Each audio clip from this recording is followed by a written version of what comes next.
everybody, I'm Sino, and today I want to answer the question that's on everyone's mind. How in the bloody hell are you supposed to farm legendary items? I see a lot of people farming Bastion of Chaos, and I don't think that's the way to do it.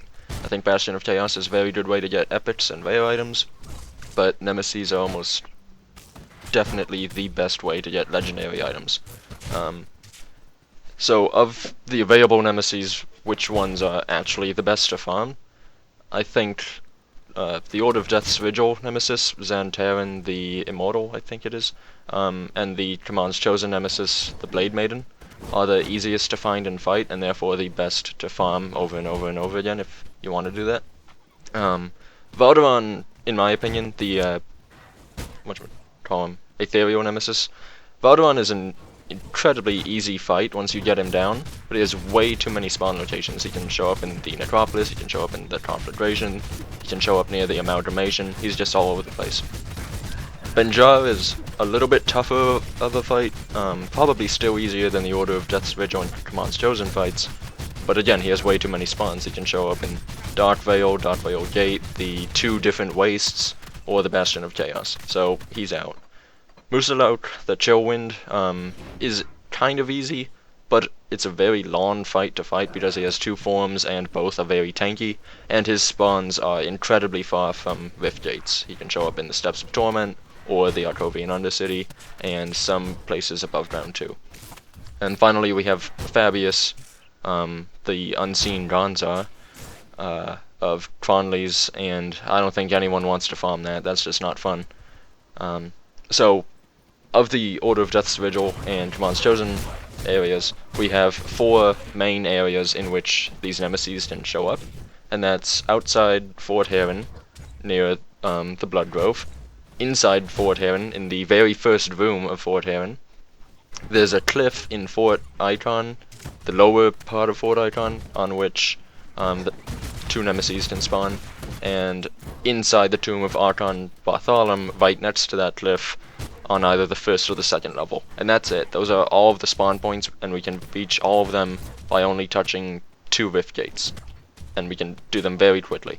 Now, I think right now the best way to farm these 2 guys is to do it on Elite, rather than Ultimate. We know that in Ultimate, legendary drop rates are going to be buffed, but even so, I don't think they're going to be buffed enough.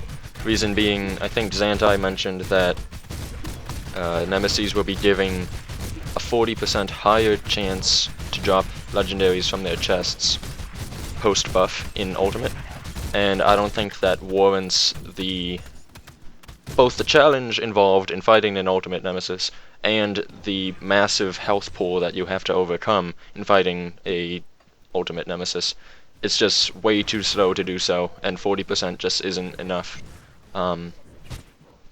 They did mention, though, Xantai did mention that I think they'll be doubling, or increasing by 100%, which is doubling, the chance to get a legendary from the chests within Bastion of Chaos and Steps of Torment. So I think after the buff that might become a little more viable to farm legendaries, but as of right now, killing the Order of Death's Vigil Nemesis and the Command's Chosen Nemesis in Elite are definitely the best way to get legendaries. And Elite scales, these areas all scale to maximum item level anyways, so you can still get any legendary from the chest. You can get anything from 50 to 75, which is the entirety of legendaries and legendary blueprints. Doing this sort of run, I usually get 1 legendary or 1 blueprint on average every 15 or 25 minutes with my clear speed, which I find fairly acceptable. It's not bad. Sometimes I get vastly more than that, sometimes I go an hour without finding anything. But on average, 1 legendary every 20 or so minutes is pretty good. So yeah, that's the route I've been running, and I've been running this to get roughly 70% of the available legendaries in the game right now. And I think it's a pretty easy route. It's not hard to, get down and get into the repetition of doing it. And it's been pretty profitable so far. So I hope you enjoyed, and I hope you have some good luck running this route, and I'll catch you next time.